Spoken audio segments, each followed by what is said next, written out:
নাকি? হ্যাঁ, 1.5 মাস থেকে হচ্ছে। 1.5 মাস ধরে কাজ হচ্ছে। আর হাইট কিরকম হবে তাও?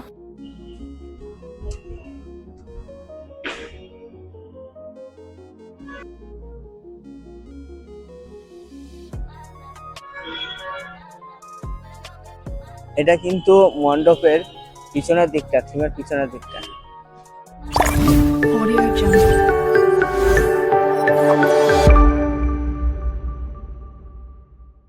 হ্যালো গাইস, আমি বাবাই চলে এসেছি আরেকটি নতুন ভিডিও নিয়ে, নতুন দুর্গাপূজার থিম নিয়ে। তো আজকে যে জায়গাটায় আছি সেই জায়গাটা হচ্ছে তেলিপুকুর মোড়। তেলিপুকুর মোড়ের পাশে যে দুর্গাপুজোটা হয় সেই জায়গাটায় আজকে আছি, এবং এখানে এবছরে 2025 সালে অর্থাৎ কি থিম হচ্ছে সেটা আজকে তোমাদের সাথে আলোচনা করব, এবং প্যান্ডেল কিরকম কি হচ্ছে তার কিছুটা ধারণা তোমাদের আজকে দেব। তো চলো ভিডিওটা শুরু করা যাক। গাইস, এখানে যে দুর্গাপুজো থিমটা হয় বা দুর্গাপুজো হয়, এটা কিন্তু রাস্তার পাশেই হয়। তোমরা দেখতে পাচ্ছ উপরে যে রাস্তাটা যাচ্ছে, ওই যে তেলিপুকুর মোড়, এই জায়গাটাকেই বলে।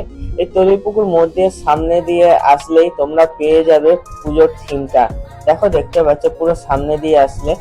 তো তোমরা যদি ইয়েতে বাঁকুড়া মোড় হয়ে আসো, বাঁকুড়া মোড় হয়ে আসলে কিন্তু সোজা আসলেই দামোদর ব্রিজ পার করলেই তোমরা তেলিপুকুর মোড় পেয়ে যাবে।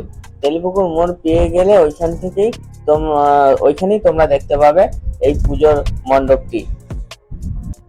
আবার তোমরা যদি বর্ধমান স্টেশন থেকে আসো, তাহলে বর্ধমান স্টেশন থেকে পুত্রভবন লাইনের বাস ধরবে।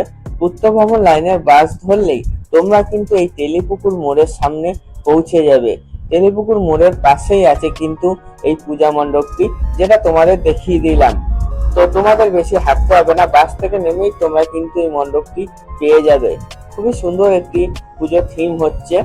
কি থিম হচ্ছে সবই বলবো, ভিডিওটি প্রথম থেকে শেষ পর্যন্ত দেখো, দেখলেই তোমরা নিজেরাই বুঝতে পারবে এখানে কি থিম তৈরি হচ্ছে। তবে এটুকু বলছি, খুবই সুন্দর একটি থিম তৈরি হচ্ছে। প্রতি বছরে নয়, এবছরে একটি বড় থিমই তৈরি হবে, বড় পুজোর মণ্ডপ তৈরি হতে চলছে। তো দেখতে পাচ্ছ দাদারা সব কাজ করতে লেগে গেছে। তো এরা কিন্তু অনেকদিন ধরেই কাজ করছে। এই দাদারা প্রায় 1-1.5 মাস আগে থেকেই দাদারা কাজ করছে এইখানে, কারণ এত বড় মণ্ডপ তৈরি হওয়া সাধারণ ব্যাপার নয়। তো দাদারা দেখো, দেখতে পাচ্ছে কিভাবে উঠছে, জীবনের রিস্ক নিয়ে উঠছে। সবকিছুই আমাদেরকে সৌন্দর্য ফুটিয়ে তোলার জন্য এই দাদারা কাজ করছে, কারণ একটা সুন্দর মণ্ডপ তৈরি হলে আমাদেরই ভালো লাগবে যে হ্যাঁ, একটা ভালো সুন্দর একটা মণ্ডপের মধ্যে প্রবেশ করছি আমরা। তো যতটা পারছে দাদারা নিজেরা খেটে সুন্দরভাবে একটা তৈরি করার চেষ্টা করছে। তো দেখতে পাচ্ছি এইখানে কিন্তু এখনো অনেক কিছু বাকি আছে, কারণ নিচে অনেক কিছু পড়ে আছে, এগুলো সব লাগানো হবে এই মণ্ডপের মধ্যে। তোমাদের তো এই মণ্ডপের আসার যে রাস্তা, সেই রাস্তা দুভাবে সেটা বলে দিলাম। তবে এই যে ক্লাবটা, যে ক্লাবের মাঠের মধ্যে হচ্ছে, সেটা হচ্ছে তেলিপুকুর সুকান্ত স্মৃতি সংঘ। আরেকবার বলছি, ভালো করে শুনবে, তেলিপুকুর সুকান্ত স্মৃতি সংঘ ক্লাবের কিন্তু এবছরে যে থিমটা হচ্ছে, সেই থিমটা তো আমি বলবো না, বলবে এখানে যারা কাজ করছে তাদের মধ্যে একজন দাদা আছেন, তো উনি বলবে, তোমরা শুনলেই তোমরা বুঝতে পারবে। এবং এবছরে কিন্তু যে প্রতিমাটা হবে, প্রতিমাটাও কিন্তু অন্যরকম হবে। কিরকম প্রতিমা হবে তোমরা নিজেরাই শোনো। রামায়ণ। রামায়ণ হচ্ছে? আচ্ছা আচ্ছা। অনেকদিন ধরেই তো হচ্ছে কাজ নাকি? হ্যাঁ, 1.5 মাস থেকে হচ্ছে। 1.5 মাস ধরে কাজ হচ্ছে। আর হাইট কিরকম হবে তাও? 70 ফুট। 70 ফুট। বাহ, থ্যাংক ইউ। আজকে ঠাকুর কিরকম হচ্ছে? আমাদের ঠাকুর হচ্ছে ফলের বীজ দিয়ে আর ফাঁপা পাতা। ফলের বীজ দিয়ে আর ফাঁপা পাতা আচ্ছা ঠাকুর তৈরি হচ্ছে। ঠাকুর তৈরি হচ্ছে। আচ্ছা, মানে খুবই সুন্দর হবে এবছর, তো আলাদা রকমের হবে, ইউনিক টাইপের। আচ্ছা আচ্ছা, ধন্যবাদ। তোমরা কিন্তু বলবে কেমন হচ্ছে। তো এখানেই শেষ না, আরো আছে, তো সেইগুলো তোমাদের দেখানোর চেষ্টা করছি। তো চলো দেখো। তোমরা শুনলে কিন্তু যে কেমন হচ্ছে এবং কি প্রতিমা হচ্ছে, যে মণ্ডপটা তৈরি হয়েছে তার হাইট সবকিছু তোমরা শুনলে। তাই বলছি, তোমরা যারা বর্তমানে পুজো এখনো দেখোনি বা দেখবে ভাবছে, তাদের বলবো তোমরা এসে দেখো। আশা করি তোমাদেরও ভালো লাগবে। এত সুন্দর সুন্দর মণ্ডপ তৈরি হচ্ছে এইসব জায়গাতে।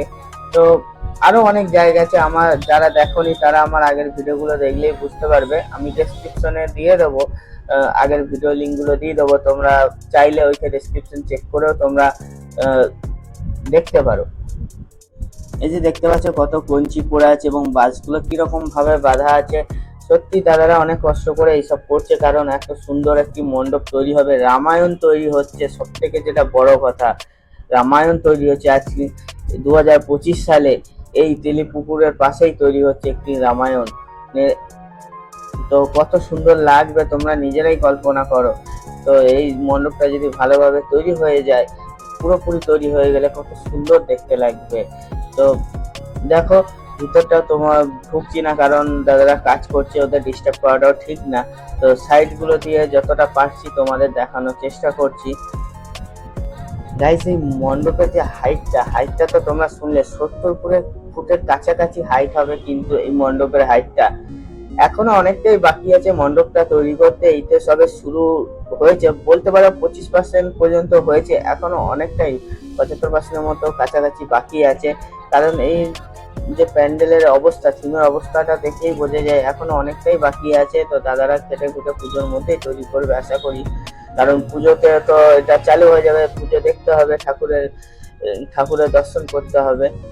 তো আমি তো বিশাল আগ্রহী, তোমরা আগ্রহী কিনা অবশ্যই কমেন্টে জানিও, আর তোমাদের কেমন লাগলো এই ভিডিওটা সেটা কিন্তু জানাতে ভুলো না কমেন্টে। গাইজ তোমাদের আগে দেখিয়েছি যে দাদাগুলো দেখো কেমন করে কাজ করছে, জীবনে রিস্ক নিয়ে কাজ করছে। তো অনেকটা উঁচুতে কিন্তু উঠেছে, এই মণ্ডপটি কিন্তু আরো একটু বাড়ানো হবে যা মনে হচ্ছে। তো যাই হোক, তোমাদের কেমন লাগছে কিন্তু অবশ্যই বলবে, আর তোমরা আসবে পুজোতে, এসো সবাইকে যারা আমার ভিডিও দেখছো বাইরে থেকে, তা যদি পারো আসবে, আশা করি ভালো লাগবে, কারণ সুন্দর একটি দৃশ্য তৈরি হচ্ছে কিন্তু এই জায়গাতে 2025 সালে তেলিপুকুরে সুকান্ত স্মৃতি সংঘে 2025 সালে খুবই সুন্দর একটি থিম তৈরি হচ্ছে। দুর্গা মাতার যে প্রতিমাটা আছে সেই প্রতিমাটাও কিন্তু খুব সুন্দর তৈরি হচ্ছে। তো ভিডিওটা আর বেশি বাড়াবো না, এখানেই রাখবো। তোমাদের কেমন লেগেছে সেটা কিন্তু অবশ্যই বলো, কমেন্ট বক্সে অবশ্যই বলো, আমারও ভালো লাগবে শুনলে। তো গাইস এখানে ভিডিওটা শেষ করলাম, আশা করি তোমাদের ভালো লেগেছে। তো তোমাদের কেমন লেগেছে কিন্তু অবশ্যই কমেন্টে লিখো। দেখা হচ্ছে আবার অন্য কোনো ভিডিওতে, অন্য কোনো থিম প্যান্ডেলে। এখানেই রাখছি, টাটা।